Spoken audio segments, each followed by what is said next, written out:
Todd, with bolt action guns, I mean, I think when you think about this sport or this recreation that people do, whether they're hunters or competitors, or they actually do this as a profession, a lot of people start off with that foundation of that traditional Remington 700. And I kind of look at it like the Ford Mustang. You know, you bought the Ford Mustang, and now later on, as you're getting more involved in the community, you're starting to think about, well, how do I soup it up? And the first thing that generally comes to mind is that stock. So I guess my first question to you is that a good upgrade to do to get a new stock for that gun? And then not only that, but as far as the community goes, there's that big old debate about whether I go, with glass bedding or pillars, and is that really worth it? Yeah, I tell you what, let's just start out with a normal Remington Action with more of a traditional style stock. You know, if you look here, this cheek weld is not adjustable. It's actually fairly low. All right, so we can't do anything with our recoil pad either. However, we do have a detachable mag, all right? So it just doesn't have a floor plate like we did in the past. We can actually put a 10-round mag here, all right? The reason this is set up this high, though, is some people say, yeah, but you actually need lower rings. Well, with the Picatinny rail on the front of this weapon system here, it's set up so it aligns, all right, from the scope to your night vision. So you don't really have a choice of going up and down that much. So that's one of the disadvantages of having this type of system. But for a hunting stock, there's nothing wrong with it. You know, it's a real nice system. Something you might want to upgrade to is something like this. This weapon here, again, detachable mag, plus now we have adjustable cheek weld. All right, so this is actually really nice, good setup here, good hunting style stock, again, but nearly a tactical stock. And what you talked about a while ago, this system would probably be glass bedded. Now they may actually remove a lot of this interior on the stock itself, but you're probably gonna have glass bedding on the Action. Myself, I mean, if I was gonna shoot a stock like this, yes, I'd go ahead and glass bed the Action, but I would rather go ahead and do the glass bedding on the pillar blocks on another type of Action. So first thing is, I've got that Mustang 5.0. I want to start getting her supercharged. I want to get her primed up for race day. If I'm looking at buying a new stock, what you're saying is at a basic, I at least need to start working on some type of adjustability as far as length of pull, and then not only that, but comb height as well. Absolutely, and the comb height to me is actually even more important. Most of the time people can shoot with a shorter stock. If you actually start pushing your stock out long, people start canning on the rifle to get their proper eye relief. So the cheek weld is very important to have it adjustable. Okay.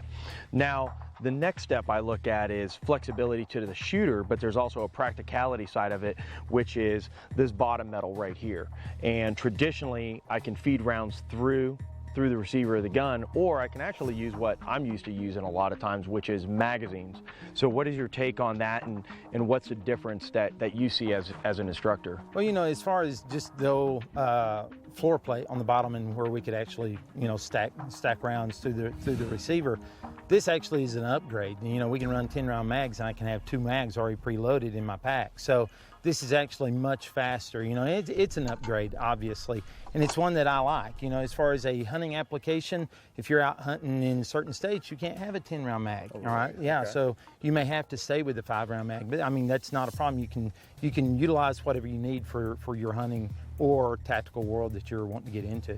Now, when I order these stocks, I have an option sometimes. Do I get the Ford Picatinny rail? Do I not? How do I know whether I need that or not? There's so many options out there.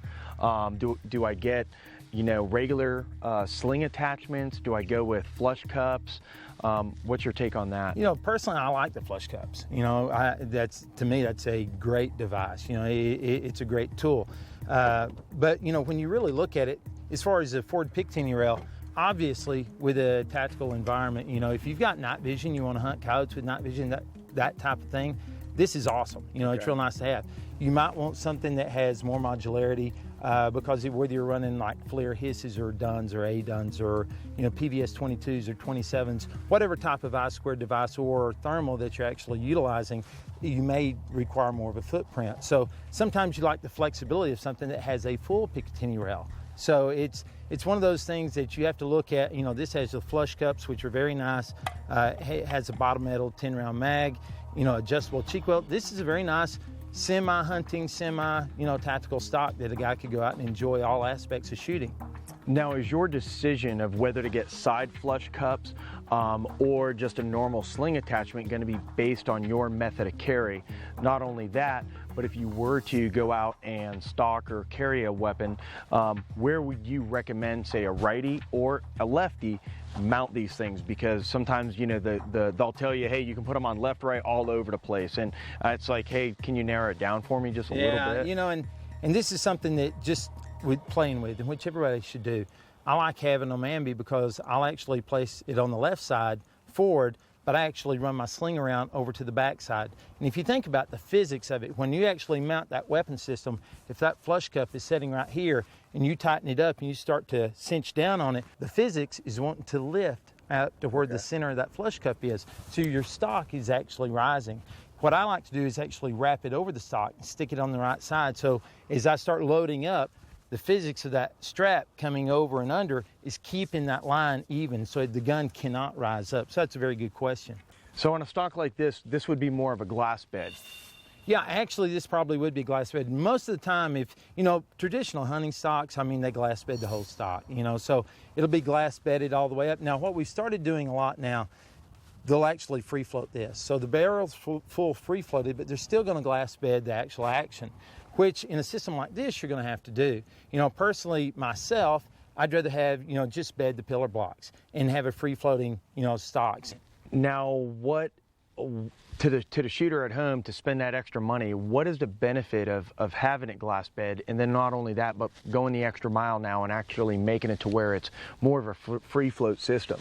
You know, what you're going to find is the harmonics and really the free floating barrel is really taking over right now. You know, you don't have any problems with warping and that kind of deal with the stocks that we're using in today's market. So, you know, you take a weapon system like this, where this is full free floated right here, and I did not even glass bed the pillar blocks on this weapon system, and it's super accurate. You know, I'd rather stay away from it. Glass bedding is going to degrade over time. So it's something I'm actually wanting to stay away from. It's real controversial. Some people don't want to do that. Some people agree with it. Personally, that's the way I like to run.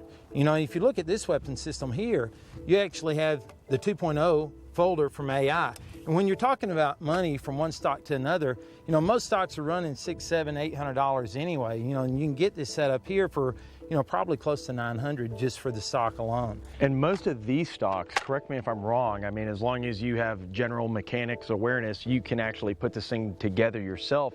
Whereas on some of the fiberglass model stocks, you're actually going to have to probably send that to a professional where Absolutely. they're going to have to cut that out and actually work your action and your barrel, everything into that particular stock, if you want it done right, correct? Absolutely. You have to have a little bit of knowledge and skill to actually do that other job, all right? Now, I had a buddy down in South Texas that actually took a normal hunting style action and barrel, cut it off to 16 inches, that's what he wanted, stuck it in himself late that night. I went down there to give him a little, you know, hog hunting class, long range thing.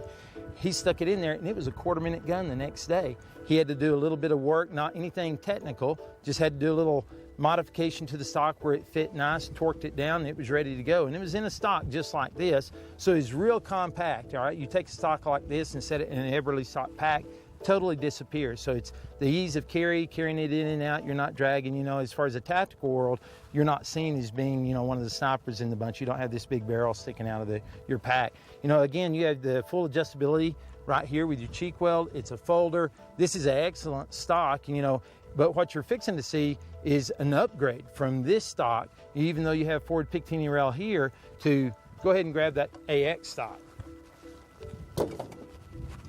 Now this is something totally unique and brand new. This stock here, again, we had the Ford Picatinny rail, but its tubular design is very nice. And I really think most of us— It's very light as well, super light. You know, most of us, I think, will actually end up really liking this kind of stock. The Picatinny rails are very modular. You can move them around any point that you want. It's very easy. You can drop a Remington action in it right away. You can, you know, it has a length pull. The comb's adjustable. Absolutely. It also has a monopod on it. What's your recommendation on running a monopod? Is it good to run it? You know. Personally, I don't like them. If I'm going to run one because I'm real high up in the back and I need a little bit more stability, I'll still put a sandbag underneath it, because the harmonics of this touching the ground you'll start to see some degradation of accuracy at long ranges, personally, at least myself. So I don't like running monopods unless they're touching to a sandbag. And there's proper uses of using a sandbag as well. Okay. But this is a real nice stock. It's very new. It has a cutout design here on the side. I was going to ask you about that. I noticed that on this portion is cut out. I know on the normal guns it's not. I know for doing magazine changes, a lot of times I'm having to muzzle down, get the mag out, throw a new one in because they are a little long. I take it on this you don't even have to now. No, right now I'm going to lay this on your shoulder. But right now, if I'm sitting up taking a shot and I reach down and I actually drop that mag out, I can grab another mag and I don't have to lift the gun up to shove it in. I can just reach in here with a slide angle and just roll it in. Now this is a great new design. I was very happy to see somebody come up with something like this. It was actually one of those things we just overlooked in the community for years. Great design.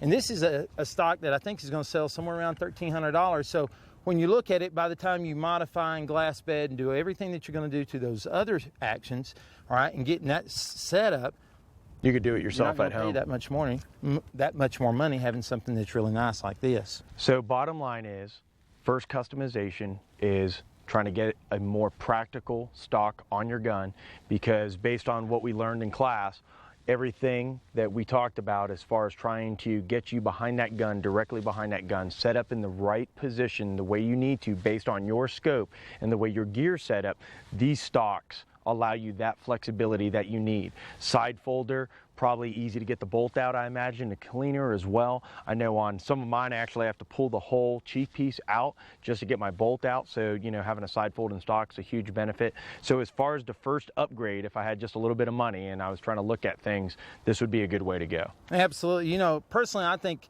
the first upgrade that I would actually do is possibly upgrade my barrel. Okay. All right, but this would absolutely be within one of the first one or two. If I had a good barrel and it was shooting accurately, there's no need to really upgrade it. But this is a great stock, something that you can do yourself.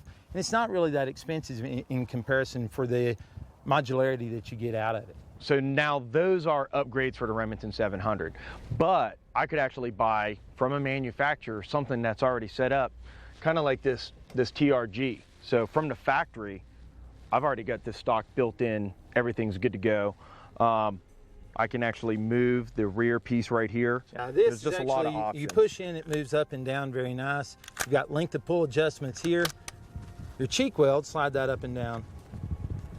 All right, very quick without tools. That was the whole idea when we actually went and designed this, was we didn't want to have to use tools to get the adjustments that we needed. Also, it's a very nice folder, and the folders gives us the ability to not have to remove our cheek weld, all right, to take the bolt out, so we can actually clean the weapon. Plus, it conceals it. Portability. Portability makes it easier to pack in. Absolutely. Now, I guess the future is moving into, in regards to stocks, with everything that we talked about, is something like this Remington MSR right here, where I have a lot of modularity, adjustability, side folder, and this one also is multi-caliber, is that correct? Yeah, absolutely. This is the state of art right now. This is something that I think that we're going to see everybody start moving to a little bit more.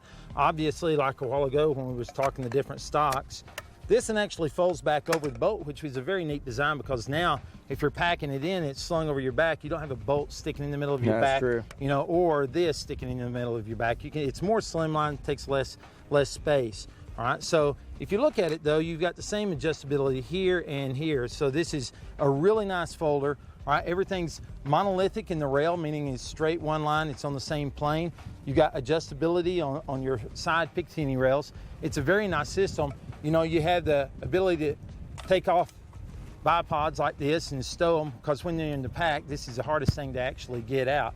So again, what we're looking at is modularity. Now with this system here, you can take out these two bolts and run about 5 off the top, slide this off, break that ring down, and you can change the barrel out just like that. Then you change the bolt face. We can turn this 300 Win Mag into a 338 Lapua in 3.5 minutes. Wow. All right, and they are so accurate that you're not going to be probably not more than 3/4 of a mil off going from one caliber to the other. Now, as far as sticking my 338 barrel back on, it's going to be directly point aim, point of impact. We don't have any shift, all right? So I was actually amazed. I was really a skeptic at first. Every time somebody comes up with something kind of new. And as far as changing barrels, that's not really new. We've been doing that in the past with other weapon systems. But as far as when you're talking long range 338 Lapua, you know, shooting out to 1,500 meters, out to a mile to 2,000, you can't give up any accuracy. That's the reason that you're using that type of system. So I was a little bit hesitant thinking that we could just slam the barrel back on, tighten it up, torque it down, put all the accessories back on, and it actually impact at the same spot. But when we actually tried it, we took it off, put it back on, took it off, put it back on, same point of impact. It shot the same minute of angle that the gun could shoot. So I was actually really amazed. And now you can actually get this with a 308. Really, you can get this with anything that you want as far as caliber now. So if you want a 308, 300 Win Mag, 338 Lapua, it's not a problem. So it's almost like a one gun fits all. Absolutely. And when you think about price, even though this weapon system's probably in the neighborhood of about $7,000, you know, when you look at, hey, for another $1,000, I can have a different caliber. So I don't have to buy another $4,000 rifle. All I have to do is spend, you know, maybe $1,000, $1,300. I don't know the exact price of the caliber change, but it's going to be to where it's actually really inexpensive comparatively to buying a new gun. A whole new gun and going through the whole entire process. Absolutely. That we just talked about. You can get a 260 for competition shooting, you know, very good caliber, a 6.5 by 47, any one of the good calibers that are out there today. And as well, that chassis is actually going to be available for your Remington 700 sitting in your closet right now. So at that point, we can take that, we can really supercharge that car very quickly if that's what we choose to go with as far as modularity and flexibility on that stock system. Absolutely. Now, speaking about actions and barrels, I guess I wanted to talk a little bit about your normal stock Remington 700 action. So I want to try to make this thing a little bit better. In a lot of readings and books, they talk about truing and blueprinting your action. What exactly is that? And then not only that, but what benefit am I going to get by sending my action off and having that done? And is it worth the money in your opinion? Yeah, you know, a lot of times the truing and blueprinting is actually making sure everything's true and straight, all right? So when you actually pay money to get that done, and there's nothing wrong with that. I mean, I have several at the house that were done that way, custom guns. They're very accurate rifles. But by the time you take the money to do that, you know, to your Remington 700, you can actually go out and go ahead and buy a custom action, something like a Surgeon, all right? So in my mind, it's worth the money to go ahead and step up, you know, and do like you were talking about earlier. Go ahead and step up and buy that a little bit more expensive product, but it's a lot better. Plus resale, if you ever wanted to later on, is going to be worth a lot more money.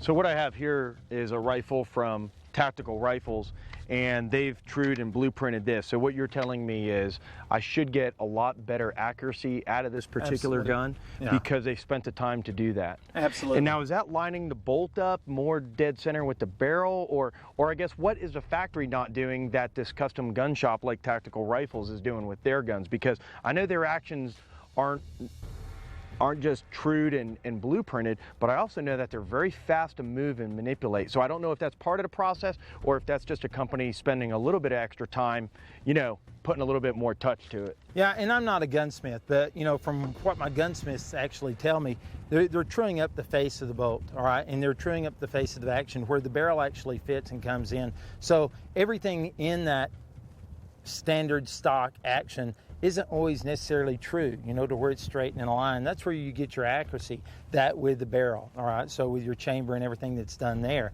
So when you look at it, it's worth spending the money to do it. You know, you don't have to. If you're going hunting with your Remington 700 that you bought stock somewhere at some gun store, nobody should tell you you have to do that. If it's a good, accurate gun, I've seen some super accurate rifles that weren't custom at all. But if you want to get the most out of the weapon system that you have, yeah, I would advise it very highly. Then these are all those little small things that start to add up to the bigger picture. Absolutely. You know, when you talk about, you know, shooting the distances that we've shot here, when you start talking about a minute of angle gun being good enough, in my opinion, that's not necessarily so. You know, when you're shooting out to, you know, 1,200 meters, out to 1,600 meters, you know, with a 308, if everything isn't really dead on, we're shooting half-minute guns and sub-half-minute guns. And if you start shooting something that's a minute of angle, it's not going to be a minute of angle anymore once you get out to that distance. You know, theoretically and mathematically, you can say, well, if it's a minute at 100, it'll still be a minute at a grand. But somewhere in between, things just start to wall out. They start to get a little fatter. Now, if I want to spend the extra money, I can get something like this Surgeon action that's in this Nighthawk. So just kind of like going to the dealership, I guess, and and do an immediate purchase on that Cobra Mustang, and instead of trying to trick out my 5.0, I can just go right for the Cobra. What exactly is being done? Because you had mentioned that, hey, if I'm going to go out and start looking at this very serious, instead of buying that Remington, sending it off to a gunsmith, having them work on it and manipulate it, I could just buy this thing right off the bat, because I've spent all that money. I could have had this in the first place. So what exactly is this? Is this a factory product? Where exactly does this fall into? Yeah, Surgeon Actions is, in my opinion, is probably the best custom action on the market today. It has an integral rail. That rail is actually one piece into the system. It's not screwed on. So those 4 screws aren't going to come loose on you because they aren't there. All right, so it's a real nice, high-end, trued out. It's been proven in competition. It's been proven by tons of shooters that have actually shot it. You know, I'm not to say that other actions aren't good actions. This is an action that we've actually tested and tried, and it's actually worth the money when you actually start looking at the money that you're going to spend if you want to upgrade your Remington 700 at home. Before you spend that money, it's really a good idea to go ahead and talk to somebody like Surgeon and compare prices before you just start spending money on the action you have at home. At one time, you could actually have 2 guns instead of 1 and possibly not be out that much more money. Now, I noticed on a lot of these, at least the flavor seems to be having more of an aggressive or fatter bolt. Yeah, we call them speed knobs, all right? But the way we manipulate the knob, you know, for speed shooting, you'll actually, as you squeeze the trigger, you'll lift the bolt with this finger, and you run it back, and you'll slam it back home with your thumb. And then your hand's already in position, so you can actually run that knob very fast. And that's something, you know, that with how much throw the bolt actually has. You know, some bolts actually have more throw than others, which inhibit, you know, the speed side. So it's something, you know, we have straight action or straight bolt pulls in some weapon systems. You know, you have some that are, you know, traditional with more throw on them. And it's something that, whatever you're wanting out of your system, you don't have to necessarily go out and spend the money to have a short throw, but it's something, if you're going to spend the money, it's something that you might want to look at. Speaking of that, on this gun, I guess there's actually a different throw degree on here. And what's the benefit of that? Yeah, this is actually pretty short, you know, and it's really nice and really fast, like we talked about earlier. You know, and with this action, it's a really smooth action. And, you know, the Psycho action has always been one of the nicest actions, in my opinion, that you can buy off the shelf. Really, you don't have to do a lot of work to this, you know, and we've actually thought about building some custom guns on this action because it is such a nice, smooth action. And it's really fairly inexpensive. And then, of course, I guess we can go back to the MSR right here. And this one has, correct me if I'm wrong, an even shorter throw. Yeah, actually, it's deceiving. It doesn't look like it, but, you know, really, that bolt's pointing out here like this and only lifts that much. So it really is a truly fast action. The reason this is dipped down so far is so that the stock will actually fold over. But, you know, when you line up on it, you actually are able to lift that up and run it back pretty fast. So one, you can stay on target pretty quick. You can actually see your impact and run from there. Now, I know that, you know, of course, we're talking long range, so speed is fine and accuracy is final. But if we have this particular system right here, then what we're looking at as far as bolt manipulation is maybe actually being able to manipulate and get a new round in there faster than we could have maybe before with the standard one, which means that I'm kind of weighing, I don't think I have enough time. I broke my shot. I need to see where that splash is, and I don't want to risk coming off by manipulating my bolt. So now I actually might be able to get away and then get a second shot on there faster if I'm running something that has a shorter throw. You know, and we talked about it a little bit earlier about rapid bolt manipulation. You know, if I'm shooting something fairly close, I want to gain the knowledge that bullet has to give me. As soon as I see my impact, whether I miss or not, then I can run my bolt very fast and get back on target and send a second shot. However, when you have something like this that has more of a speed knob and a short throw, and this weapon system being fairly fast other than it's a long action, the shorter actions obviously are a little bit faster. But when you have the option, if you're shooting out to 900, or even if you get good at running speed, you know, as far as bolt manipulation, you can actually take a shot at maybe 700 meters, take the shot, run the bolt fast, and be waiting to gain that knowledge of where your bullet's impacting. As soon as it impacts, we want to send the next round in the closest or as close to the same environment as we did the first round. So I'm already set back up, looking, having my hold. Shooting in the same, making your adjustments, shooting in that same wind you just broke that shot in, instead Absolutely. of waiting a few more seconds. As we saw, a few more seconds can change what's happening as far Especially as the environment out here goes. in this wind. Awesome. So the next thing I want to talk about is barrels. Everything ranging from 308. I know traditional Marine Corps is 308 with a 24-inch barrel. I know that your standard Win Mags range between anywhere, 22 to 26 inches, possibly even with a 338. I know that some barrels are thinner in profile, some are a lot heavier. So I guess what I'm looking for is some type of direction of how short does my barrel need to be based on the caliber in which I'm shooting, and are there any benefits to the longer barrels or shorter barrels, or what is also going to happen? I know it's a lot of questions in one. What is also going to happen by trimming my barrel profile down? Because I think, like you had said earlier, the barrel selection is very, very important. So I'm getting ready to make this purchase, totally soup up this car that I've got now, and this barrel is a very important aspect of it. Do I go, long barrel, short barrel? How thick do I make it? What's your take on that? All right, and I'll just give you a little background on what I've been through. All right, initially I was the guy that wanted to shoot further, so I was actually wanting to go longer with Makes my sense. barrel. But actually what you find out, you can hand load it to where you get full burn on your powder, even out on those longer barrels. All right, but what I actually realized working, through the problem and doing the testing, we started out with 338s with 27-inch barrels was normal for them. So we started out there, and I started looking at portability and concealability. So started cutting back to 25 and 23 and 20 and 18, and actually shooting all of them. What I found was, 18 was too short. I even think 18 is too short for a 308 bolt gun for what you want out of a bolt gun. Not saying that a 16-inch gas gun is too short, but for what you're actually buying a bolt gun for, in my opinion, 20 inches was the limit. Same with the 338.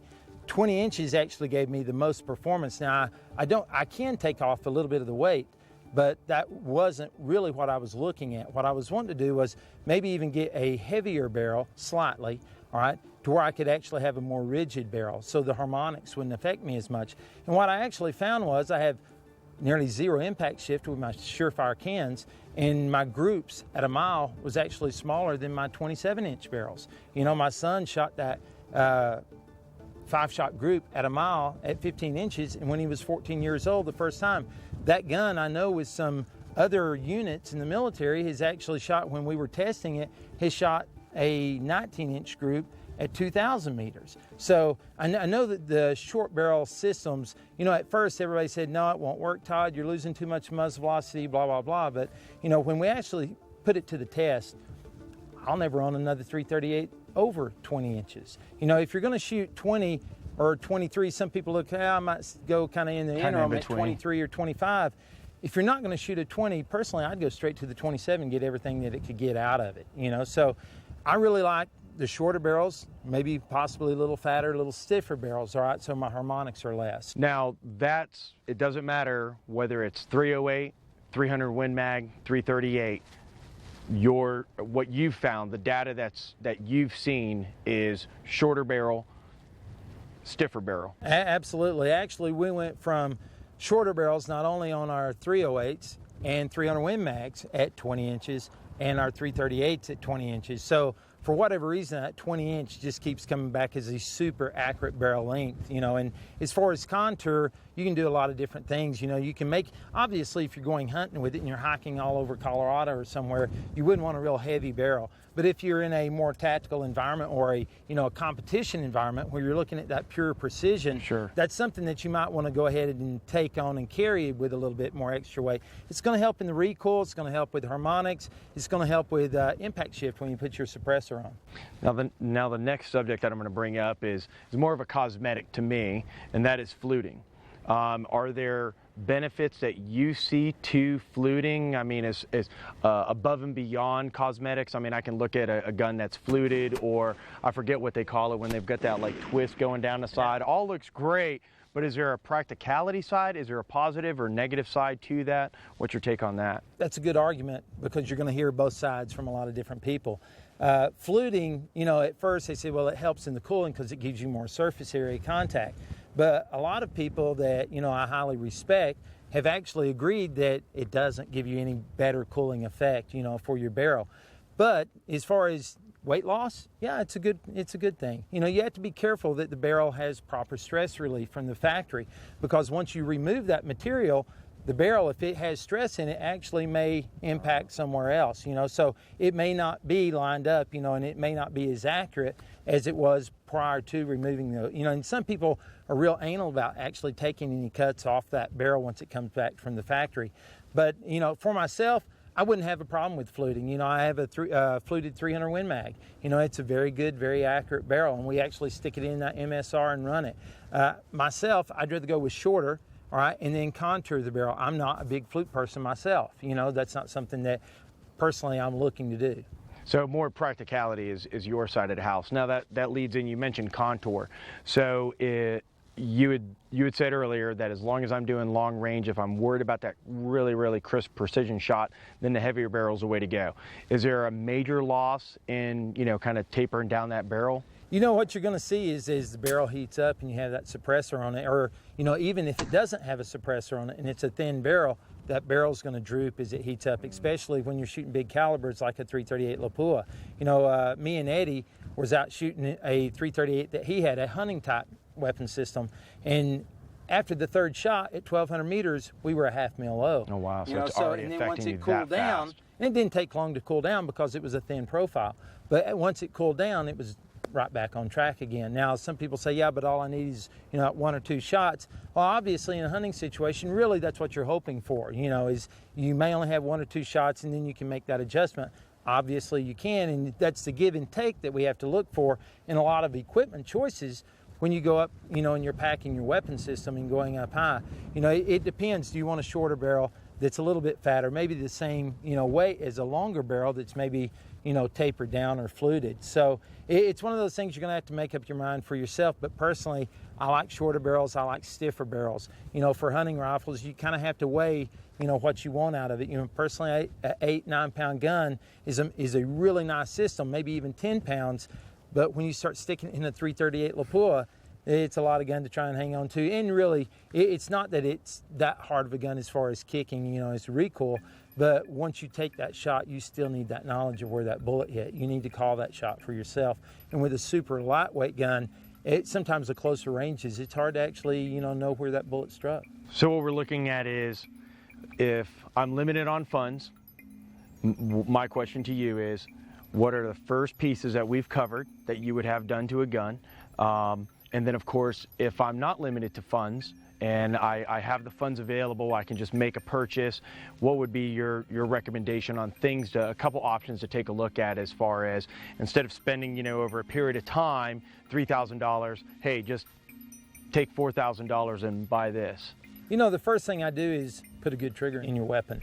A lot of people, and this is, again, it becomes controversial because I shoot a 1.5 pound trigger on all my guns. That doesn't mean everybody needs to do that, so depends on what you're doing. If you're tactical, as you know, you may not need a 1.5 pound trigger. You got other people around you constantly moving through rooms, doing the whole deal. Even if you're hunting with buddies and you don't feel comfortable with a 1.5 pound trigger, then you don't need one, so for myself, for that pure precision, I think a nice, clean trigger break is very important. And I want, minimal, probably 2.5 pounds. And that's a good average number, 2.5, 3 pounds for most people.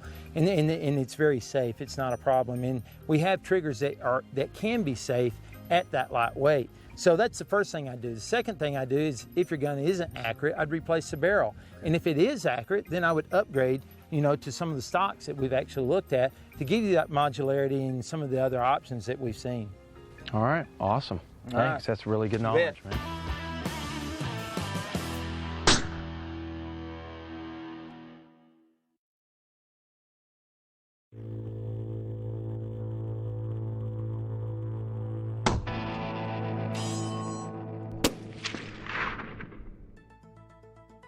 All right, Todd, when most people think precision or hear the word precision rifle, you typically think of the bolt gun.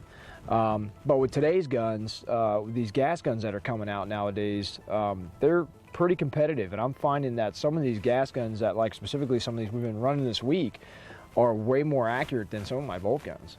Yeah, you know, it's really amazing. When you think gas guns, we initially think like the M14. And then we moved into the SPRs and the SR25s and those type of systems. And really, we kind of accepted that the accuracy was really going to be probably somewhere around a minute, minute and a half. But the reality is, now, systems like the OBR, you know, and I wouldn't have actually thought this. I was actually a skeptic too when, you know, people are telling me the accuracy that they initially were starting to get out of them. And, you know, and I was shooting one from day one, and it was a very accurate system. You know, mine was a half-a-minute gun, but the further we go on, the better they get. When I was building my nomogram, or the whiz wheel, I needed a good algorithm. So we went out and was doing some testing. I had my surgeon rifles, and I just got in my 20-inch OBR. So I just carried it out just to play with it, to get a little time on it while we were out there shooting. And what I found was, at that day, with that ammo, that gun was really one of the most accurate guns that I owned, to the point that when we started doing testing, it shot a 4-inch group at 800 meters. We are big advocates of what works, and you said it perfect, man. When you know, you got a boy that's about to go in the military possibly, and I've got a 12-year-old son that he's already talking about going in the military, and what kind of people will we be if we advocate a kit that didn't work? Absolutely. And so that's where I'm in the same school of thought as you, and I tell you that I'm shocked about how this gun has performed, and since I've been using this, I mean, shooting an 8-inch group the other day at 1,200 yards, I would never imagine that. Shooting this thing out to a mile, I would never imagine that. And it's an auto gun. It's magazine fed. I can actually be more confident clearing a room with it if I had to, because there's many times where we would have to carry bolt guns in country overseas, and we're going through a 10-story building trying to get to a position with 4 or 5 rounds in the gun and no side optics, no nothing. But now, I mean, the way they're building these things, you know, putting that metal into certain places to make the tolerances a hell of a lot tighter. So, you know, it just says accuracy. Yeah, absolutely. You know, the collapsibility of these systems, you can nearly do anything. And that's the neat thing about gas guns. You know, for the boys that are working down range, they can keep it in the car with them. It's short, it's compact. You know, a lot of guys ask me, you know, what do I need to buy? 16 and 18 and 20-inch. And, you know, I was a big fan. A gas gun is a gas gun, so make it short. You know, to keep it legal, run a 16-inch gun, you know, as far as legal here in the United States with us. So, sure. You know, I like the 16-inch gun. I think a gas gun is made to be a 16-inch gun. That was what I thought. But really, when you start looking at it, the 20, the 18, the 16, it really doesn't matter. We've shot all 3 of them out to a mile. So it's just, you know, what you're really looking for. What kind of muzzle velocity are you wanting? You know, with the 16s, we're getting around 2,500 feet per second. The 18s are right at 2,550, and then the 20-inch models are getting right at 2,600 to 2,620. So, you know, we're really not losing that much anymore with the gas guns. And they're amazing weapon systems. You know, there's Picatinny rails. They're very modular. We can put rails wherever we want. We've seen a great progression, you know, from even the Barrett. You know, the M107 is a great weapon system. I've actually shot that weapon system out to 4,889 meters up in Utah. You know, a lot of people say, well, it's a 3 or 4-inch gun. Maybe at 100 it is, all right, but that's not made to be shot at 100 meters. That's not what that weapon system was made for. You know, with the Raufoss Mark II 11 that we shoot, you know, in training, that gun is a 1.5-minute gun at a mile, you know, so, you know, that's consistently what we see with the guys shooting it. You know, depending on guy to guy, it may be 2 minutes for one guy, but, you know, for what it's designed for, it's hard to actually beat that weapon system. No, I find the same thing when I'm shooting close and shooting far. My groups are much more accurate out there, and that explains why. What do you think about 5.56 SPRs? I know there's a lot of 5.56 in circulation out there. I've used 5.56 SPRs in combat, and you know, they work. Yeah, I think they're great weapon systems. You know, they're lightweight. We can carry lots of ammo with it. You know, so it's one of those things, you know, just like we're talking about bolt guns and gas guns and different types of optics that we can use on each one of them. You know, really what it comes down to, it's a different tool. It's a different tool for the job. You know, if you're going long range as far as in the movement, you know, and covering lots of area, and you may be going to into a hot zone where you need a lot of ammo. And I don't try to tell the guys, you know, my opinion of anything that I train as far as what they should do tactically. I keep my mouth shut. They're big boys. They know what they're doing. My deal is everything is a tool, whether it's an optic, whether it's a caliber choice, you know. But like, you know, for your question, I love the SPR. I think it's a great weapon system. You know, for the job it was meant for, it's hard to beat. And I'm not a big fan of moving away from 5.56. I look at the bullet, whether it's, you know, green tip or Mark 262 in the 77 grain, I look at each one of those as different tools. You don't use a 5/8 wrench to actually overhaul your motor. You know, you're going to have a lot of different tools to do the job. And I wouldn't move to 6/8, you know, personally. I'm not looking for a different caliber. Maybe different types of bullets that are already currently in the system that can do the job better. You know, I like looking at the tools that we use. With this weapon system here, when the guys come in, a lot of times we'll do a sniper class / carbine class. And my carbine class is not square-based stuff. I mean, y'all do a great job with that, malfunction drills, the whole deal. My carbine class starts at 200 and goes to 800 with that type of weapon That's system. awesome. And like when I was in Iraq, when using the SPR version, and a lot of people ask me, well, don't you wish you had a 308? And I'm like, you know, looking back on that, no, I don't. I'm glad I had that because, you know, I was pushing out the targets at 700 plus meters, and I was shocked that I was hitting. And now that I look back, I'm just surprised that I'm shocked that I was shocked. Yeah. You know what I mean? So, especially with some of these new weapons coming out, that's like you said, it's at my end of the world gun is Yep. probably 5.56. Yeah, you know, we laugh and we sit around at night and we talk with every group that comes through. You know, what's your end of the world gun? And you know, people go, oh, he's paranoid. You know, he's losing his brain. But my deal is, you know, being prepared is a lot better than waking up one day going, oh wow, the lights are out. You know, and you look at what happened in New Orleans and that kind of deal. And the 308's a great gun, but it takes heavy ammo, and you know you can do a lot more and carry a lot more ammo with the 5.56. So as far as if I had to buy one gun, I'm not for sure it wouldn't be something just like that. Well, people need to realize too. I mean, we're probably way off topic, but terror and chaos is a statistic of history. So it's something everybody needs to think about. Absolutely. We got a lot of tactical-ish, you know, weapon systems here. I mean, I still use these for hunting and everything that I do, but what other kind of systems are out there, you know, for the competitive side? I'm not big into the precision competitive side. I know you've done a lot of competitions, but I know there's some great manufacturers out there making some good stuff, and we'll talk about those as well. Yeah, you have weapons like JP, a great competitive gun, very accurate, you know, and HK on the tactical side, you know, that's another very good weapon system. You know, the neat thing about ARs is it's kind of like that do-it-yourself, you know, in your garage. You can actually take and buy all the components and put it together and be your own gunsmith, which is kind of fun if you're kind of tuned to go that way. It's your own personal design, you know, you can do a lot with it. And there's a lot of different mods that you can actually buy and accessorize your weapon system. You know, but if you look at weapon systems like this as compared to bolt guns, what you really think about is price, you know, being the initial deal. You know, whether it's a $4,000 or $5,000 custom gun and up, or you look at a gun like this, it's honestly may be just as accurate, but this is only $3,000. Yeah, half the price sometimes. And I'm not knocking whether you buy a bolt gun or a gas gun, because to me they're different tools, you know. But it's just one of those deals that some people may not have the money to buy a bolt gun, so this may actually fit their need now that they are as accurate as they are. Could a gas gun be as accurate as a bolt gun? I didn't think so. Now I believe it because I see it.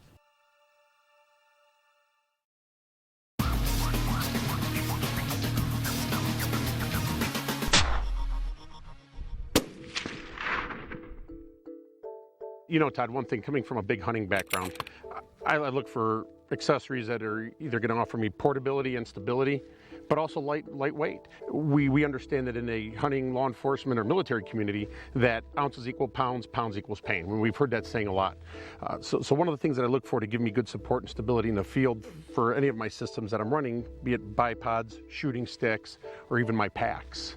Yeah, and I tell you what, you know, talking about that, the stability portion, one of the big deals that we kind of look at is whether we shoot with a shooting glove or a rear bag. And the reason we make the rear bags like this, you know, when I started getting around a lot of shooters, I noticed that the rear bag was a sock filled with sand. It was this big and it was real tight, so there wasn't a lot of modularity with it. You had this or you had this, and that was it. But you know, with something like this, you can fold it in half, all right, so you can get a lot of stability here. You can actually cut it off and take a pinch of it, or you can shake it down and squeeze it up and get real high. So there's a lot of uses for this. Now, starting from the ground up, you've got something like this, the LaRue quick detachable bipod, but this is a 6-9 swivel, and the swivel is very important. A lot of people actually run out and buy the other style that doesn't swivel because they really don't understand what they need, and what you're going to end up finding out, you have to go down there and loosen it up, lift it up, let it fall back down, check, see if it's level, because if you're not level, you're missing a lot of long range. That was a huge factor for me, and a big eye-opener out here was just the actual cant on the weapon system out to distance, and it really made a difference in hits or misses. Yeah, absolutely. You know, in the next one, hand me those hunting bipods. Now, this is a Harris bipod as well, just like the LaRue is, which this is just a Harris with some mods on it. But, you know, you can take this and actually get some stability because, you know, both of us from the hunting background, you know, you don't get to lay prone every time you take a shot. That's for sure. So something like this is actually very nice, and it's something that we're actually continuing on, and we're actually creating mods for so that we can actually stick stuff on that actually gives us more height very quickly. All right, but this is actually a very good piece of kit. It's not that heavy, but again, like you talked about, you know, it is heavy enough that you may want to make a decision. You know, when you actually look at something like this, all right, one of these two, go ahead and open those up. You know, these are really nice. These are lightweight. Like I said, I carried these to Alaska. This is really nice. It's lightweight, gives you really good stability. Like you said, you can use them for tent poles, all right? So something like that has a little bit more rigidity, and really you could carry both these because they're very lightweight and they're very useful. And you know, and our next step is going to something like this where it's actually a tripod. You can get some adjustability. You can actually stand this one up fairly tall. You know, and this is something that you can use. It's, you know, pretty modular as far as the height that we can work with. And as you see, this flows right into this, which actually you can mount your weapon system onto. What I found that was really unique was the fact of using the tripod as well as the shooting sticks together in a tandem roll, which actually created a really stable platform when loading it, which really enabled us to make shots at extended distances that you would never really honestly try before offhand or even just supported on a bag somewhere over a rock outcropping. Right, and you're exactly right. You know, and the one thing that you talked about, you've got to make a choice between all these. You can shoot off your pack as well. Like we said, this is still pretty low to the ground though. You know, this is something that you're going to have to pick in between when you go hunting. You know, but when you look at packs, this is a very nice pack. It's Glenn Eberle's pack. I can actually take my folding stock right out of it, you know, so this is a very nice system as far as a pack that actually conceals the gun very nicely. Even though if I'm not looking to conceal it, it has a top cover on it to where I can keep the rain off my weapon system. So this is a very nice pack. It has a lot of different features as far as pockets and different design features. It's the Phantom pack, but I see you have another pack with you today. What is that? This is the pack from Arc'teryx, which is their Halo pack. What's really nice about it, it's covered in moly. It gives us a lot of adaptability. The one thing that I do like about this is one of the features that I've added to this pack is from Gene at High Speed Gear out of North Carolina is their Mars. And what this does, this allows full coverage of the muzzle to the buttstock, folds right up, snap it in, and I'm all set. That's really nice. Very simplistic design. It's very functional. Yeah. The other thing that we've done too is added High Speed Gear's new taco pouches. So if you're in a mission adaptable role, such as a law enforcement setting, military, and you're changing calibers, or even in a hunting situation, I can go from a 5.56 magazine right to a PMag 20LR, even to a 10-round hunting magazine for one of the other precision guns.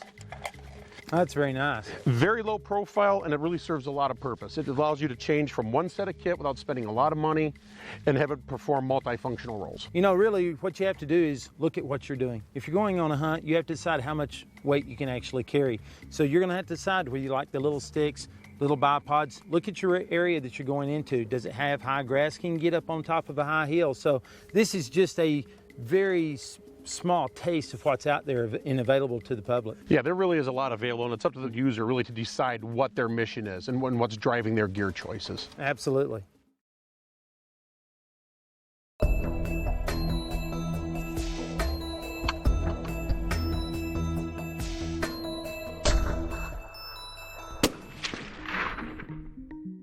You know, Mike, a lot of the guys that actually come through the class wonder what kind of optic they should put on their own weapon system at home. What's your preference? What do you use? Depends on what I'm doing. The optic is, obviously probably the most important link between the shooter and the target. And obviously with what we've learned this week, some of these more discriminating reticles, having that higher power isn't something we used to do. And I used to think 10 power is about as much glass as I wanted to have on any rifle. But they used to say that 1 power per every 100 yards or meters was all you needed, and maybe in the past that was acceptable, but in my world and what we're doing pushing out at long range, if I can see better, I can shoot better. So I want all the power I can get. You know, we have everything here from 1:8, which is actually a very good scope. But, you know, when people look at 1:8, they say, well, hey, I can go from a 1 power all the way to 8 power. You know, even in a hunting environment, if you're hunting in the woods and you're not taking shots past 300, there's nothing wrong with something like this. And this actually has the H58 reticle in it.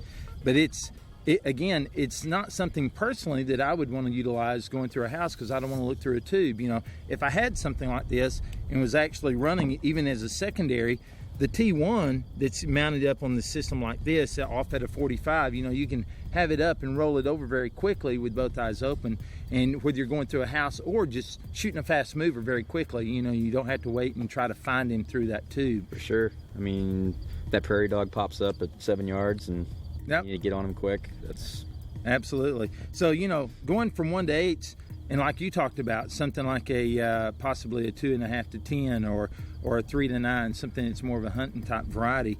You know, personally, I'm a big fan of power. I want more power. And, you know, the common misconception is that, you know, hey, too much power, the Mirage is going to blow you out. You can't utilize it. And well, I found we could actually see through the Mirage better with the higher power. Yeah, and what I try to tell the guys, Mirage is your friend. Mirage is telling you what's happening downrange. You know, when we were dealing with the 10-power scopes, you know, in my line of work doing training, what we found was that the kids that had the 10-power scopes on, they'd look downrange and they couldn't see the Mirage change. They couldn't see that wind change, you know, right before they broke the shot. But the guys that were actually running, you know, something like this, a 6.5 to 20 from Leopold, or, you know, Horse Vision's 5 to 20 power, when they had more power, they could actually see that change, you know, and they were like, hey man, wind's changing, now they're holding center, you know, if it started to bull or something. Where the 10 power, we couldn't see the Mirage. So I'm a huge fan of power. I think it's a big bonus for us. You know, we have probably the biggest problem once we start increasing our power is the size of the optic. You know, we have everything here from a small 1 to 8, and you know, we have the Zeiss there. Go ahead and hold that up. This is a Zeiss, you know, 4 to 16, and one of the big benefits about the Zeiss is it's very short. And what you're going to see here in the very near future, you know, you look at something like the 5 to 25 Smith, which is a longer scope, but a magnificent scope. You know, the problem with it is, again, it's a large scope, you know, and I'm not concerned that much about the weight of my optic, especially when it's that kind of quality.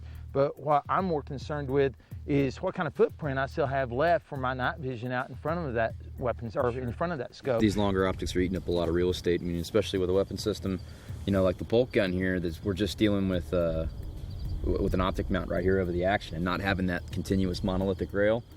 You got to think about that. Absolutely. So, you know, once you start, you know, even on a weapon system like this, where you just have a small amount of rail space still available, you know, that's something that you have to start thinking about. So what some companies are doing, they're actually trying to decrease the size of their optics, at least in the overall length.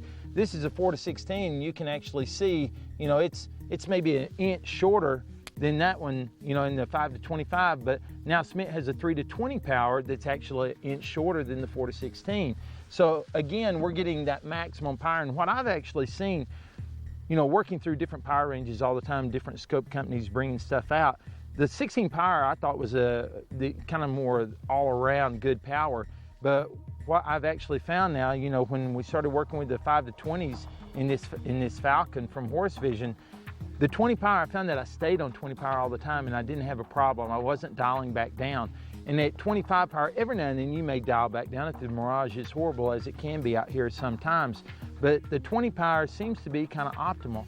Smith Mender has actually developed a 3 to 20 power, which, you know, I personally believed is the all-around scope, because we still have that 3 power for, you know, big field of view when you're dealing with something up close. I mean, it's great to be able to have that power ring. To sometimes you don't know if you're in the position the right way, and you need to back off that power for a second to locate your target, reassess your position, adjust that bag, and then okay, now we're going to start settling in before we adjust parallax, which brings us into a couple of different ways of doing that. I mean, we've got these parallax adjustment knobs here on the side.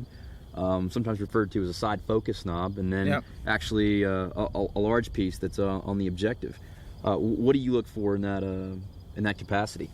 You know, a lot of times it depends on our barrel profile on whether you can run a 56, you know, or you may need a 50 millimeter objective. That's something you're going to have to look at when you set it up, or look at the mounting system that you actually put on the scope.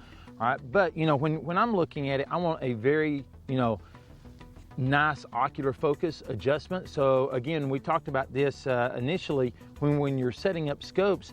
That's one of the biggest things that I see that people don't do correctly is actually fix a parallax on their scope. So once you've actually set the ocular focus to where the reticle is super, super crisp, and being type A personalities, a lot of times we blow right past that, you know, so we get it close to where we can kind of see it, but it's not perfect. And then we set the, like you said, the target focus over here, or what is commonly called as the parallax, but the side focus on the side for the target. So once the target is very sharp, then we'll move our head up and down to make sure there is absolutely zero movement. If there is movement, then we go back, readjust this slightly, refocus here on the side focus, again, until that line does not move off what we're aiming at. So it's something, it's a lot of scopes are real different from, you know, Leopold's, where you may have to turn this, you know, a couple of revolutions around. So don't be afraid to actually go ahead and play with it and move it around, because I've had some people think that, hey, you know, I can't get this fixed, and it was just that we had to rotate it several rotations before we could actually get it on. Once you pretty much get this ocular adjusted and set,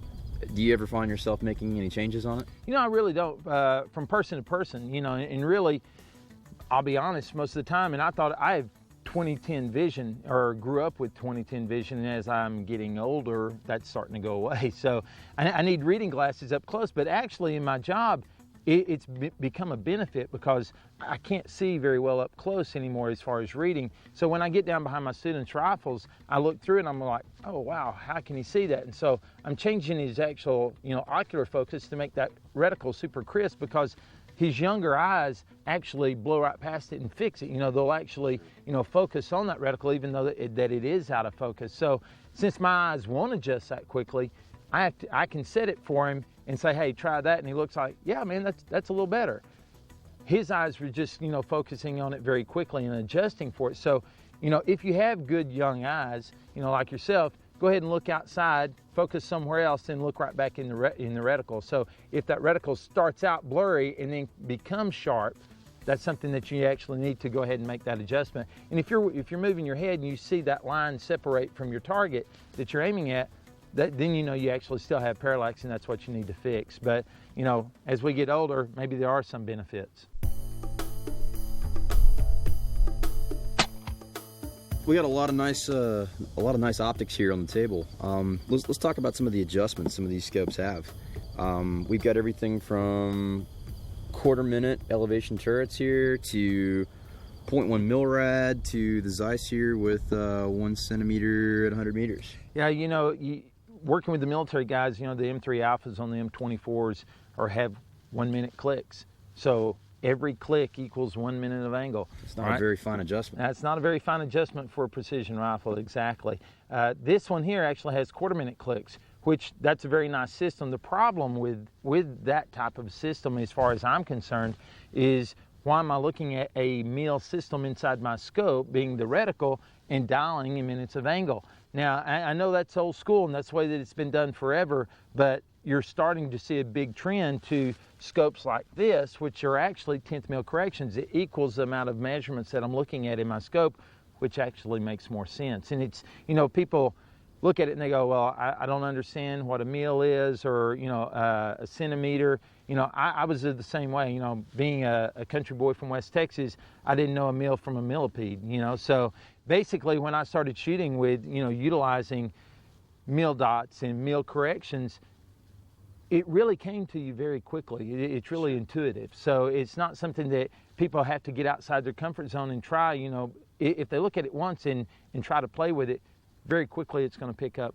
Do you see any benefit whatsoever to staying with a system, you know, 1/4 and 1/2 minute turrets? No, actually, the 1/4 minute turrets are fine. I like the mil turrets better, personally. Obviously, there's going to be a lot of people that already have minute of angle or 1/4 minute or 1/2 minute or whatever they may have, you know, and there's some good scopes. Leopold makes a lot of good scopes with 1/2 minute corrections left and right, you know, and even the M3 LRs, you know, or M3 Alphas that were 1 minute corrections, they have 1/2 minute corrections on their windage. You know, a lot of times we actually hold wind. I'd rather have it reversed. I'd rather have 1/2 minute on my elevation and 1 minute on my windage. But, you know, the problem is you're going to have, when you do have a 1 minute correction on your elevation turret, you're either going to be a high shooter or a low shooter most of the time, meaning that I can't get it actually really zeroed, that my bullet's either going to strike just below my crosshair or just above my crosshair. And personally, I always want my bullet to hit on top of my crosshair if I can't get it, dialed in correctly. But it's something, I think you're going to see a big movement towards just having mills as far as turret goes, and really be aware. A little bit of math. Absolutely, really be aware. When you start buying scopes, how the clicks feel, because that's the big difference that you're paying for when you actually look at buying scopes. Right here we had the 5 to 20 horse vision, which basically, as far as the glass goes, is excellent. And it has a horse reticle that comes with it, and this scope sells for about $1,500. Where when you start looking at scopes like the Smith Bender scope, this may actually sell for closer to $2,700 to $3,000 with the H58 reticle in it.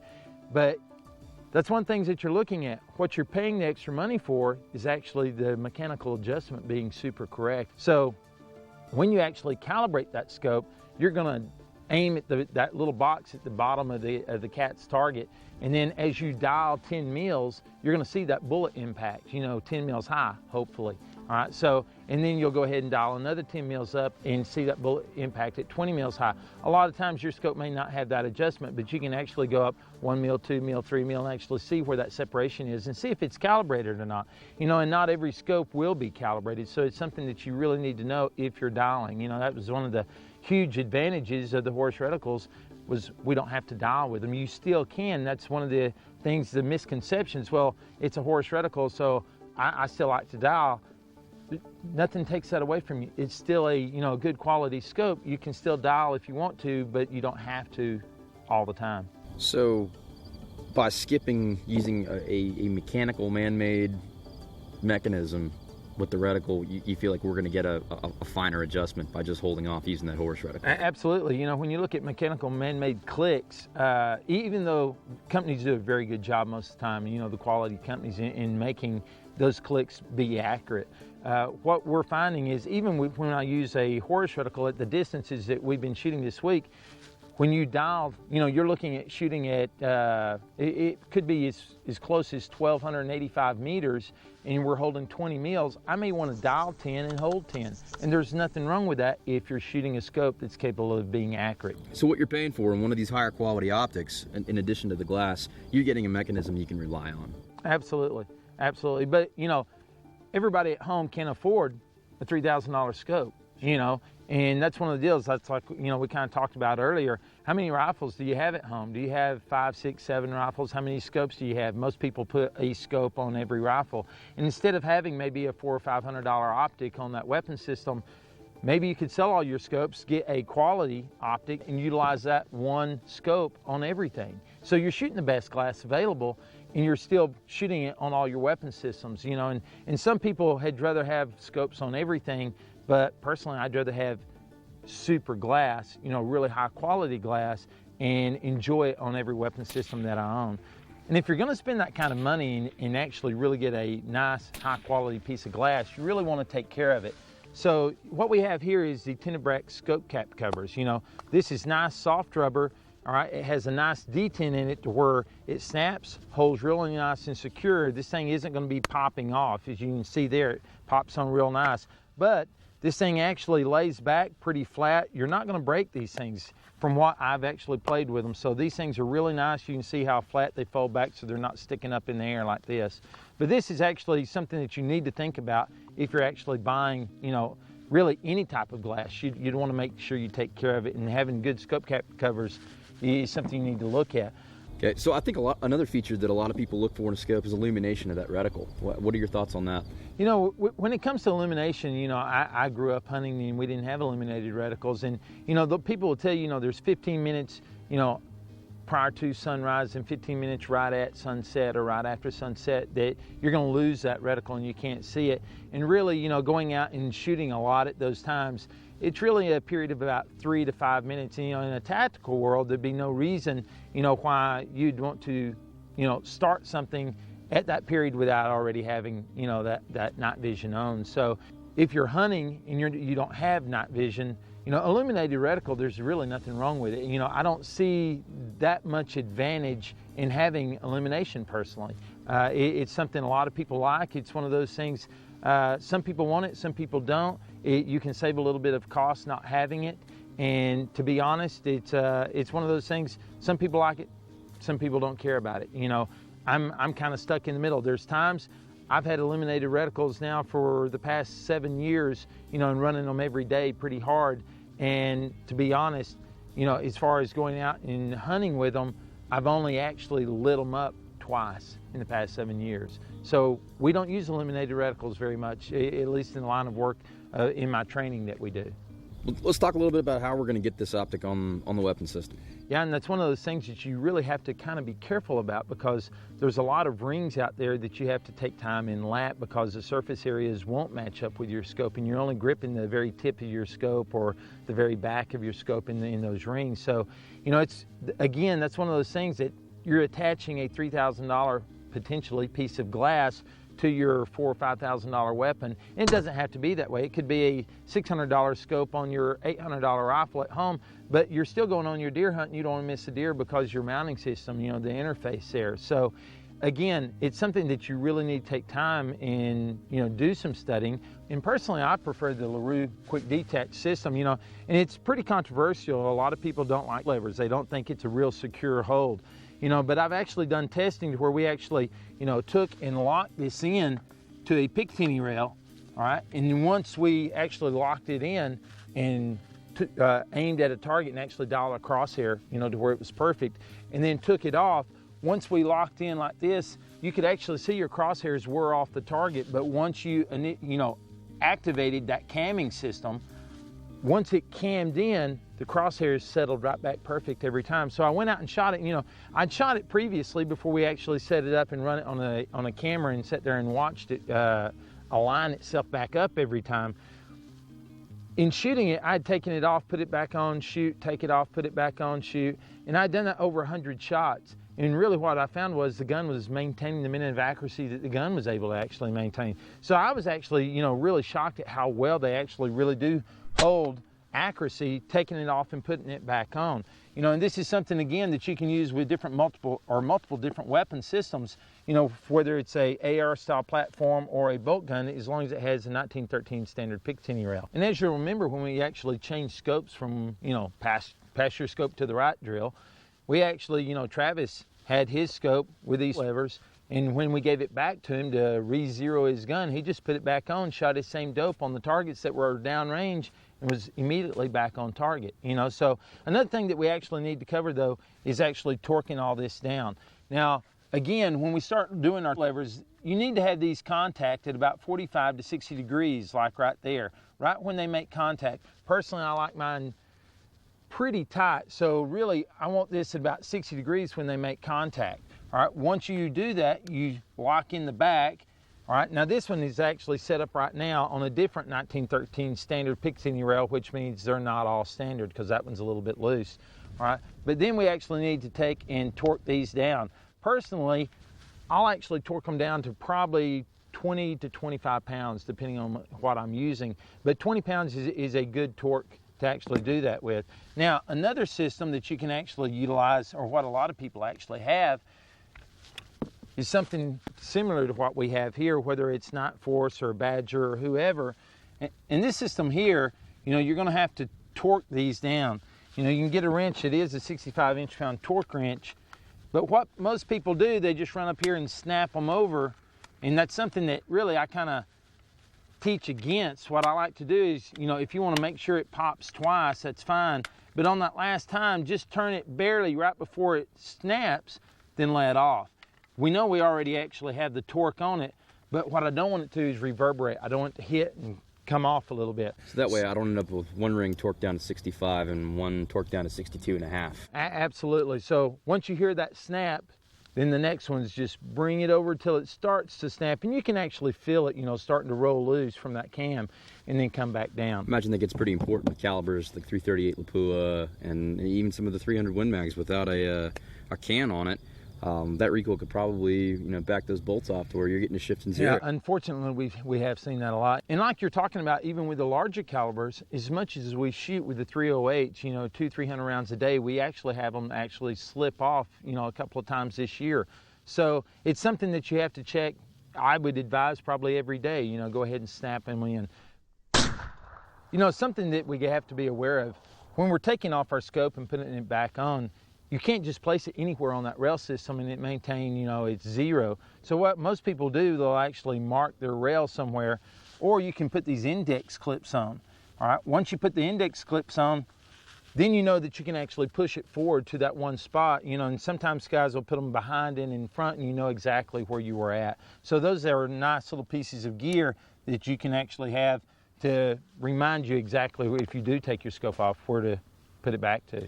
So bottom line, if I'm going to be investing in a weapon system like some of these here, it really isn't doing its service unless I'm putting a good quality piece of glass on it. I mean, if I've got a gun that I've spent the money on that has that quarter-minute capability, I'm not really going to be able to extract that capability with a subpar piece of glass.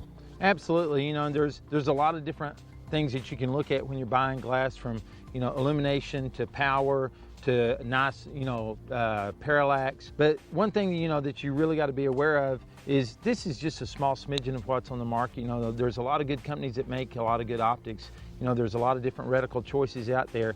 Educate yourself, you know, understand what you're looking for, and then whatever money that you can spend, this is something I wouldn't skimp on. This is probably more important to me than, you know, most rifles that we can buy even off the shelf are pretty good rifles, but optics is actually something that you really need to invest in, and that's the way I look at it. This is an investment. You know, your rifle is an investment as well, but you can't get what you have out of your rifle. You can't enjoy the accuracy that you're buying with your rifle unless you have a good scope.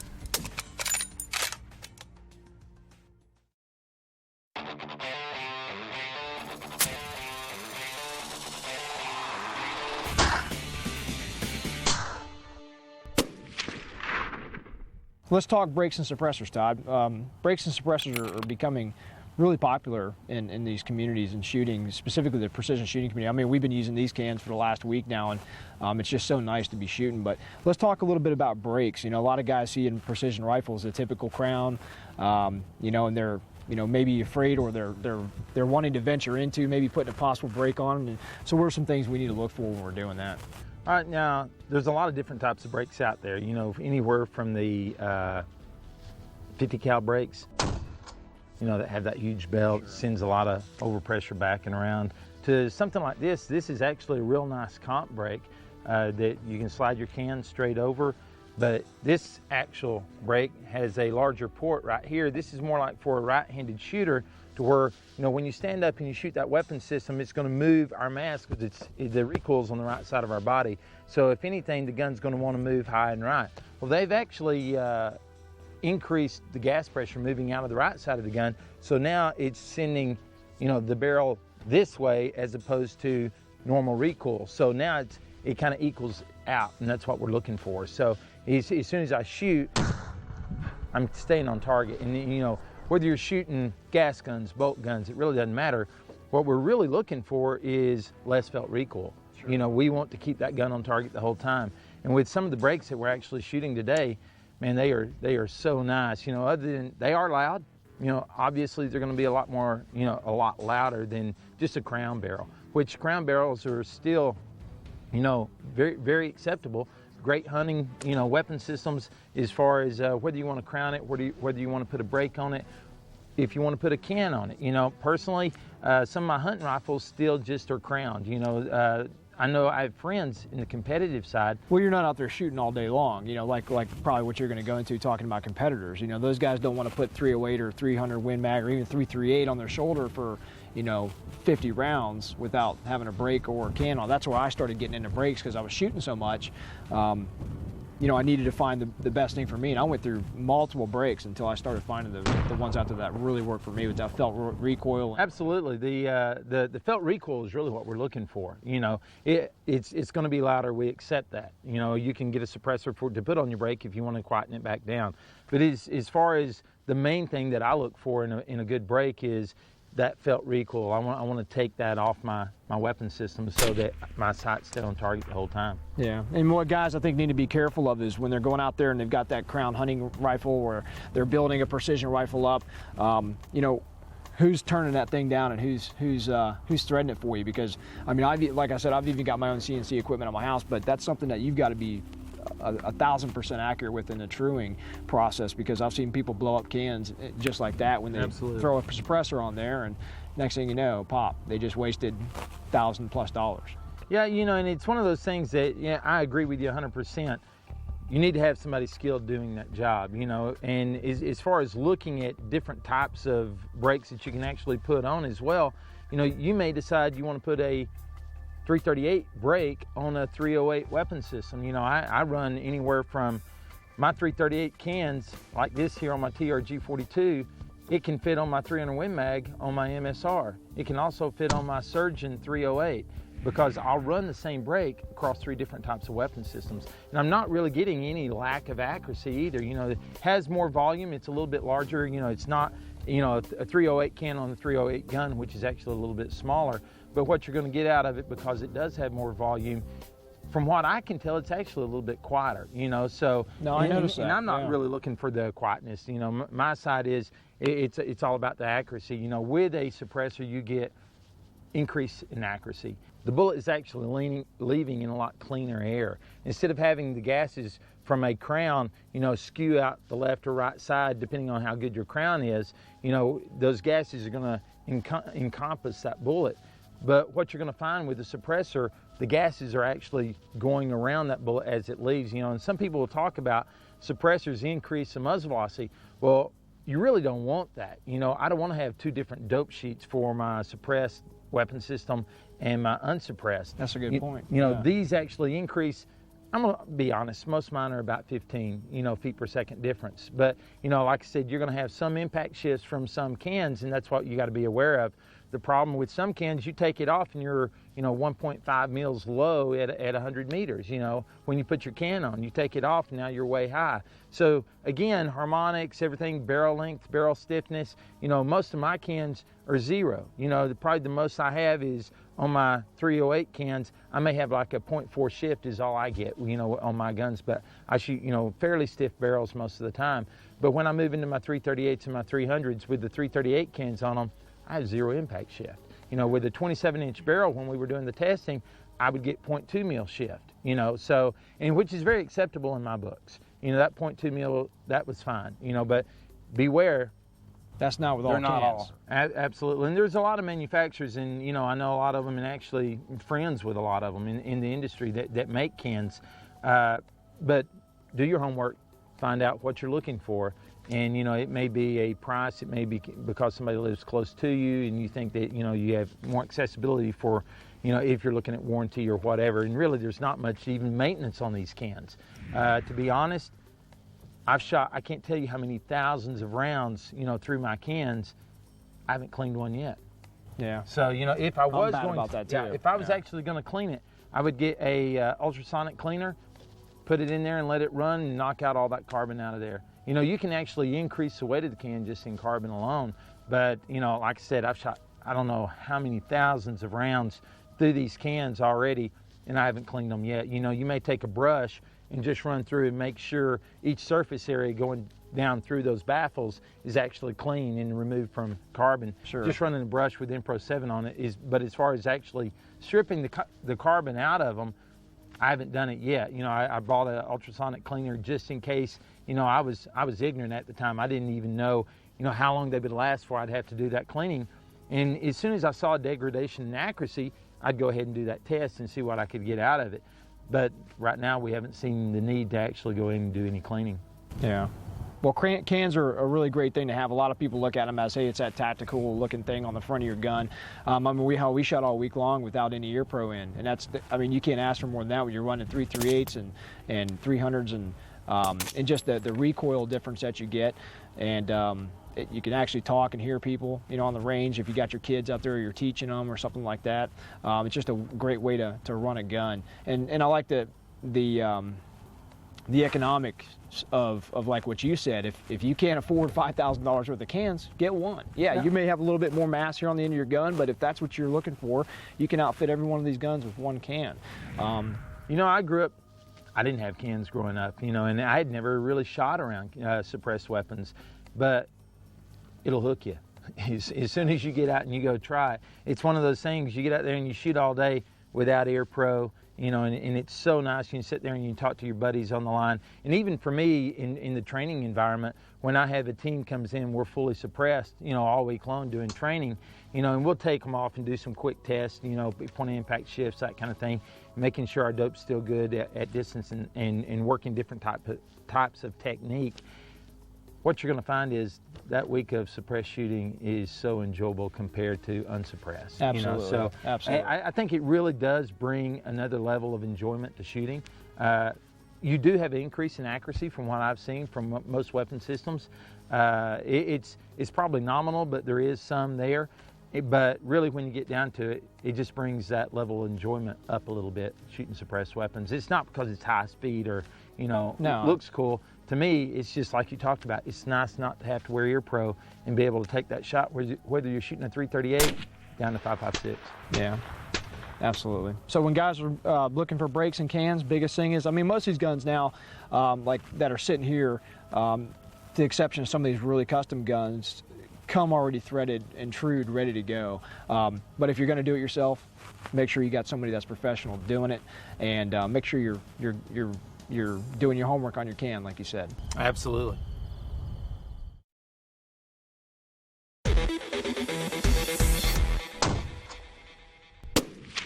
Well, we've got a big collection of support equipment here, and let's talk about this a little bit.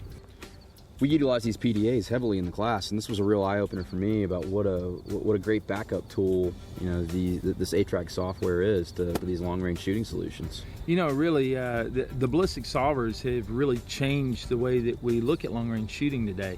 Where we used to have to go out and gather dope and shoot it every 100 meters or every 100 yards all the way back and spend a lot of time and spend a lot of ammo gathering that dope. Now we can actually gather very accurate dope, whether we're doing it at sea level or at 10,000 foot. And actually all you have to do then is go in and change your density altitude corrections for this barometric pressure and temperature and humidity, and now you still have the correct dope for that weapon system. So really, it's probably the #1 piece of equipment that I would say for a long-range precision shooter is to have that ballistic solver. You know, what we've been using is the ATRAG version from Horus Vision, and really what really separates it and puts it apart from all the others is the fact that you can actually true it, you know, and unless you have the truing option, it's just a predictive polynomial curve. So again, the key word there being predictive. You know, it's a close mathematical guess. You know, actually when we true it, it becomes more than that. It actually becomes an actual algorithm. Now we know that if you don't actually really know your BC exactly, you know, and you shoot through a chronograph, if you're putting bad information into a PDA, you're going to get bad information out. So we saw, you know, the bullet doesn't lie, and that's hard to argue with. Absolutely. You know, bottom line, I mean, the investment in a system like this at first might be a little intimidating for a shooter getting into this community, but you know, where my mind goes with it is the savings in time and ammunition and just absolutely days and days out there on the range. I mean, I think we could still eventually make those hits, but this just seems to get you there a lot faster. Yeah, it really does, you know, and as you change density altitude and you're moving around, you know, up and down in temperature, even if we stay at the same altitude, just the temperature swings that you're going to start seeing, you know, in this part of the world, you know, if you don't have a ballistic solver, and you'd have to run out there and regather all that dope again. So, you know, ballistic solvers, again, I really think are the ultimate tool for a long-range precision shooter. But like you said, when you mentioned the price of it, you're looking at $300 for a chip for the military version. You know, they make civilian models that are a little bit cheaper. But then, you know, you look at something like this, the WizWheel that we actually created. The WizWheel actually gives you the same capability. It's not multi-gun without changing the interior wheel.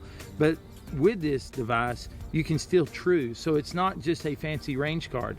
All right, this is actually a full-blown ballistic solver that can do the same computations as we get out of a, you know, a PDA with ATRAG. So a great backup to have if the batteries went dead, or maybe you forgot your PDA heading to the range. Absolutely. That's just standard or equipment. Batteries go dead, you know, something like that. So just kind of standard equipment to keep in your case with your rifle. Absolutely. It's what we call it is accuracy first backup ballistic computer, and for that reason we really consider it to be the the backup, you know. And when I came up with the idea, I actually held it and kept it quiet for a long time, because what I didn't want to see happen is our boys going off to fight downrange and the military actually buying this because it was cheaper, even though it would work, you know, and work well. The problem is that has multiple guns. It's very fast. It does some different things for us, you know, that are military only, that allows our boys to do their job better. And actually, I wanted to keep this held back until the Army had down selected to it, and the Marine Corps as well. So once they'd done that, I went ahead and I'm releasing this now, which is, you know, it's for $50. You're going to find that, you know, it's a great tool for even the common shooter, the hunter, you know, that he can actually utilize a ballistic solver. This still has the same truing options and gives you a closer to an actual algorithm than just a predictive mathematical guess. That's awesome. You know, and then you look at some of the other products that we have here. You know, if we go up and we do high angle shooting with the guys a lot up in Utah at my other facility, you know, and here you have a angle cosine indicator that gives you degrees and your cosine. So again, it has a level on top, you know, kind of like some of the other levels that you were looking at here. This is a prototype here of my level. This is actually a 3-position level here that's tritium, and of course it's a mil only level.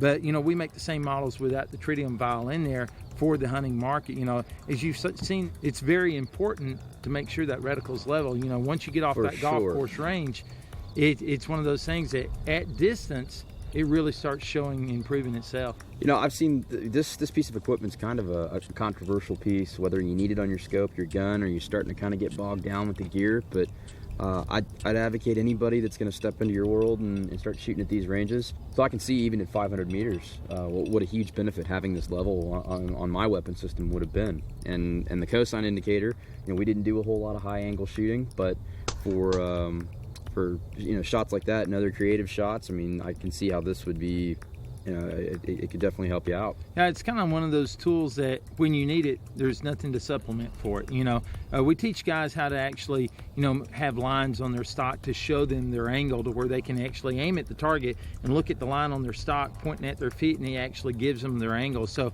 again, it's a backup to the tool that you have in your hand. But, you know, those pieces of equipment are very useful when you need them. As far as magazines go, I mean, what do you look for in a good quality magazine?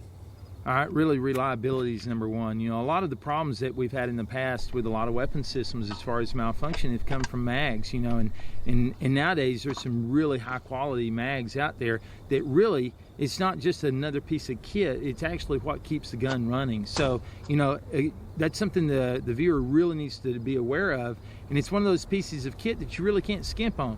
A bad mag will shut your weapon system down. So they're not very expensive, just make sure you buy the right high quality gear. And something else that you really need to be aware of, you know, once you're shooting out to the ranges that we were shooting at, you know, trying to actually see trace, you know, is something that we rely on a whole bunch. And the trace or actual impact, or where you're impacting on target. You know, this is a Kowa 20x60 spotting scope, probably one of the best spotting scopes that you're actually going to find. The problem with it is you can't get it with a reticle. You know, a lot of the scopes that we are actually using, like this Leupold, you can actually put the H32 reticle in it, or if you prefer a Gen 2 mil dot, you know, but it actually gives you a measuring device in the spotting scope. And it's not only for spotting, it may be for talking onto a target, you know, to where I can say, hey Mike, you know, do you see that big rock in the middle of the range? Roger, got it. All right, give me 10 mils up, give me 13 mils right. Do you see that target? You know, and you go, oh yeah, I'm on it that quick. Sure. So we don't have to go, hey, give me 2 fingers right of the rock and, you know, 1 finger up, and everybody's kind of trying to guess and you're off on a different target. And you see that a lot, you know, before we had the measuring units inside of the spotting scope. So, you know, a good high quality piece of glass like this is a great piece of kit that you're actually going to want for long range shooting. So before we had nice, you know, tripod systems like this one from Frodo here, you know, this is an old unit that, you know, I think, you know, pretty commonplace and, you know, easy to recognize from the military community. You know, just going down to the hardware store and picking up a cheap tripod and throwing something together. But I mean, it you know, really, you know, truly the configurations you can put these spotting scopes onto now with these new mounting systems. I mean, it's just remarkable. You know, being able to get into the alternate positions and actually use these as a shooting aid, and be able to run my weapon system with, you know, something a little bit more unconventional than you know, like this old unit here. You know, with the old unit, the problem was you couldn't actually, it was what it was, and you couldn't actually get lower to the ground. You kind of had what you had with it. Where this system here, that thing will actually lay flat out on the ground, just pull the legs up, and you're flat laying there on the ground spotting for your partner. You know, or you can actually manipulate the legs to where you can use it as a shooting platform and actually shoot off of it, setting on the side of a hill somewhere. You know, and you look at this, the modularity allows you to actually get the center of gravity of this system here with the PVS 27, which is probably the best I-squared device made to man right now. With the Leupold, now we can actually place that center of gravity so that when you do grab your handle here and release that, it stays in one place. Instead, if it was always just stuck out here at the very front, as soon as you grab it, it would dip down, and you're going to have to settle way up high, let go, and then let it settle back down into the target. So the modularity of what we're actually doing with some of these systems now is incredible. You know, so it's one of those things, whether you're using like the FLIR HISS thermal, probably the best thermal made right now, and mounting it up here, which is a little bit heavier, it still gives us that ability to adjust that center of gravity. Awesome. So if you're in a job or a lifestyle that actually affords you to use some of this shooting equipment with night vision, let's talk a little bit about, like, okay, this PVS 27, it's a clip-on optic, goes out in front of your day optic. I don't have to take my scope off. I can just pop this out on one of the rails, and you know, same as the FLIR HISS there. But sometimes guys are running 14s on guns. What do you think about that? Yeah, actually, we have a 14 here, and really it's not a bad system. It's one of those deals. It depends on what you're doing, what type of system that you're running it with, as opposed to, you know, this is really for long range as well as a HISS. You know, it doesn't always necessarily have to be at long range to be valuable. You know, and this is a very good system, PVS 14, that we actually put behind the optics, you know. So whether you're running this or running the white light system that we have on the OBR up front, you know, which is a great tool for, you know, whether you're tactical or just hunting, you know, it's a great piece of kit to actually have and utilize. You know, but another good piece of kit that we haven't covered yet is laser rangefinders. Now this is a Plurfo 5. This unit actually sells for about $2,000, and it's the only unit that I've seen that will reach out to $2,000 for that price for this size. So, you know, this is probably the absolute best laser rangefinder that I've actually used when you actually start comparing price and size. You know, then you have other units like the PLRF 15C. The C means it has a compass in it. Now this unit, whether we was looking at the 05 that will reach out $2,000, no problem. We've actually mounted it on a tripod and hit out past 3,000. This unit here will go out past 5,000. So it has inclination in it as well as azimuth. All right, so this is a really nice piece of kit. This is actually going to run you somewhere about $7,000. But again, when it reaches out to $5,000, for some, you know, most of us don't need to go that far anyway. But for some of the guys that are going down range, this is a wonderful piece of kit. And if you have the money and you want one of the best systems available at this size, you know, this is a very good piece of kit. You know, another one that we actually moved into is the Mosquito. The Mosquito, this will go out 10 clicks, you know, so it'll reach out 10,000 meters. It has a flip on it so you can go into night vision very quickly. So this actually incorporates night vision inside the system. It's a very nice high quality tube inside that you can actually have your adjustable focus here for your night vision. So this piece of kit, again, this is running anywhere between $16,000 and $20,000. Obviously it's not something everybody's going to have one or two of sitting around the house, but you know, this is probably when you start looking at, you know, from not what I'd consider bottom level, but from the lower scale being 2,000 meters to 10,000 meters with night vision. You know, these are some of the probably the best laser rangefinders that you're going to get your hands on.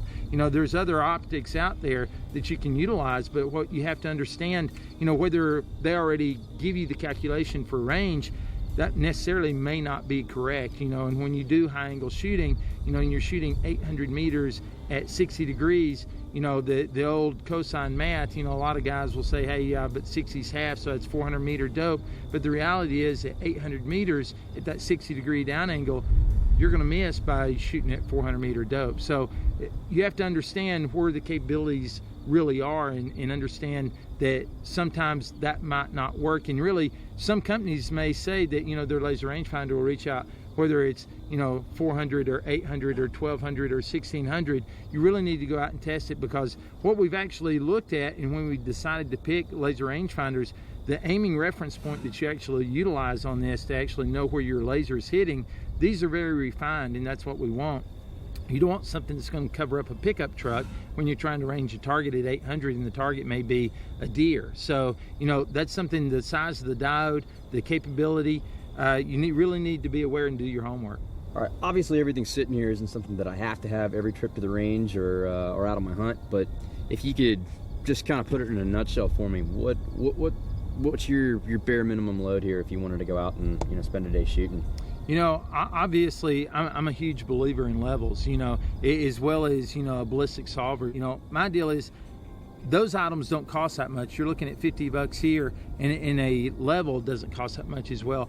And you can do meal relation formula for your range estimation, but I'm a huge fan of good optics. When you're looking at a laser rangefinder, you don't have to go out and spend $2,000 to get a good quality unit. You maybe only be shooting out to 800 meters, which one of the 1,000, 1,200 meter laser rangefinders may work extremely well for you. But obviously, when you're shooting long range, range is very important, as far as knowing the exact range. So a good laser rangefinder, a good level, a good PDA or some kind of ballistic solver is very important. Spotting scopes, you don't have to have. Again, if you have good glass, you may be able to spot for yourself. But, initially, absolutely, I would look at, something like a A-Track ballistic solver or the WizWheel, a level, good rangefinder, and an optic. You don't have to have all the night vision gear or go out and spend $3,500 or $4,000, on a big optic. So obviously we have a lot of money sitting around us right now, but when it really comes down to it, there are several little key pieces of gear that you really want to have. A good laser rangefinder, a nice optic, maybe an option. It depends on the ranges that you're actually trying to shoot. But a ballistic solver, whether it's in a WizWheel form or a PDA in a good level, in my opinion, are necessary items. And another essential piece of kit is actually a handheld weather station. There are several different units out there that range in prices, but this is probably the ultimate that you're actually going to find. It's a Kestrel 4500. It gives you barometric pressure, temperature, humidity, as well as wind. So, as far as essential pieces of kit, obviously, I'd want a handheld weather station because density altitude is really going to impact on where my bullet's going to strike downrange. And to know that, once I gather that information, I'm going to want some kind of ballistic solver, whether it's a WizWheel or the A-Track ballistic computer, or even the A-Track ballistic computer in your watch. Because it's on your wrist, you're going to actually incorporate some problems because temperature is not exactly the same. Plus, most of them are black like this one, but this is actually a 511 that actually has the A-Track system in it. It may be a little bit slower, but again, it's a great backup. It's the exact same ballistic solver, but in a watch. Something like that, along with a level, because as you've seen, how much variations that you're going to have on your impact if you aren't level or not. In a good spotting scope, if you have somebody going with you as well as, a laser rangefinder that is high quality. But really, that would really kind of sum it up. It's not a optic on my gun or my gun. We're looking at the accessories to that, and obviously these are probably the most important that you'll find.